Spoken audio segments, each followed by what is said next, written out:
مەرحەلەیەکی قانونم بەڕای من ئەو داشکانەی لە سا 25 زۆر باشە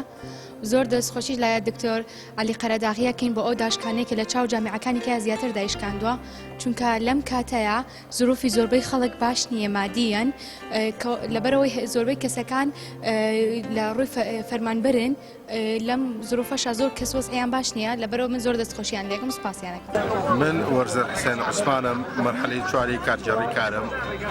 ئەم بڕیارەی بەڕێز پرۆفیسۆر دکتۆر عەلی قەرەداغی زۆر بەرز هەڵەسەنجێنم کە باری شانی هاوڕێکانی ئاسان کردووە کە من یەکێکم لە هەرچەنە من خۆم یەکێکم لە ئەوایلەکان کە پارەی ئەم ساڵم نەیەوە بەڵام زۆر زیاتر خۆشحاڵم ئەکات کە باری شانی هاوڕێکانی ئاسانتر کردووە کە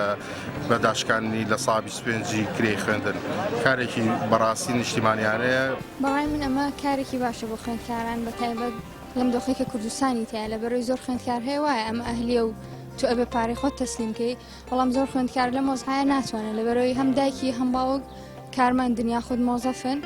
کە مەعاش نەبێ ئەوانیش ناتوانن لە بەرەوە کارێکی باشە کە زانکۆ کردوێتی دەستخۆشیان لێ یەکەین. من ناوم شاکار جەلالە خوێندکاری بەشی ئایتیم بەنای خۆم موسەجەم هاوڕێکانمانەوانێت دەستخۆشی لە خاوەنی زانکۆی گەشت پێدانی مرۆییەکەین دکتۆر عەلی قەرەداغی کە کرێی خوێندنی بۆ لە سا 15 بۆ کردین بە لە سا 25 هیوادارین زانکۆکانی تریش بە هەمان شێوە هەست بۆ بەرپرسیارەتی بکەن. هەرچەندە حکوومەتی هەرێمی کوردستان بڕیاریە لە کۆتاییە لە سا 15 نرخی ساڵانەی زانکۆ ئەهلیەکان دابشکێنێ بەڵام زانکۆی ئێمە دکتۆر عەلی بڕیاریە کە لە سا 25 دابشکێنێ کە ئەمەش بەکارێکی گەورە دادێت. من وەکو گۆرا محەممەد خوێندکاری زانکۆی گەشە پێدان زانستی کۆمپیوتەر مەرحەلە سێ دەستخۆشی لە هەموو بەشە ئیدارەکانی زانکۆکەمان دەکەین کە جیاواز لە هەموو زانکۆکانی تر بڕی داشکانی خوێندنی بۆ خوێندکاران زیاتر دابەزان هەرچەنەم زانکۆی ئەمە زانکۆیەکی قانزاژنەویستە واتە هەش پارێکی دەست دەکەوێت لە خۆیان خەرج دەکا هاوکاری زیاتری بۆ خوێندکاران قسە بەردەستمان و ئێمە زۆر سپاسیان دەکەین هیوای کاری باشتریان بۆ دەخواست. اسمي أسيل فارس أدرس قسم المحاسبة مرحلة ثانية. بمناسبة أنه الجامعة سوت تخفيض للطلاب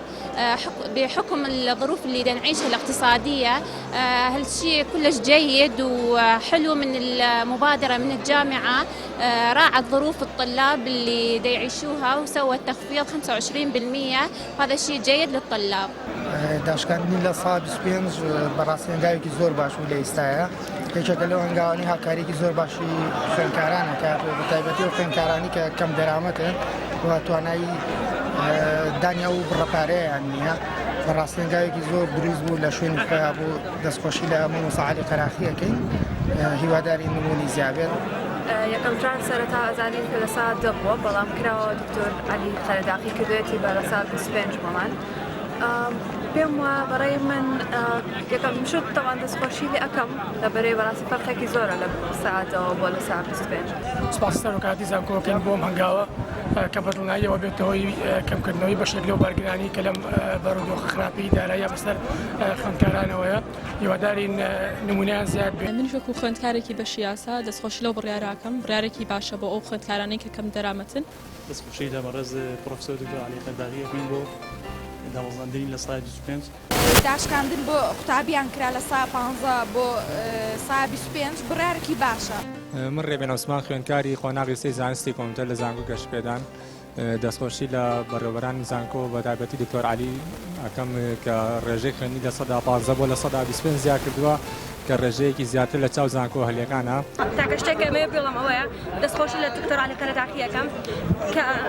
زۆر مەسئولیەتیانە هەستی بە ئەو قەیرانی ئێستا کرد کە لە بەچی تایە و لە بەچی ئەگوزارێت کە حکومەت توانی تەنیا لە سا 15 بڕیار بە بەڵام ئافرین بۆ دکتۆر عەلی قەرەداغی کە توانی بگا لە سا 25 بۆ ئەو تەلەبانی کە لێرە ئەخوێنن کە لە ڕێژەی لە سا ڕێژێکی زۆری تایە پێشمەرگەیە ڕێژێکی زۆری تایە کە ئیشەکات دوو خۆناغ ڕێژێکی زۆری تایە کە 6 مانگ زیاترە بێ موچیان وەرنەگرتووە. بەنسبەت لەم داشکاندنی لە سا 25ەوە کە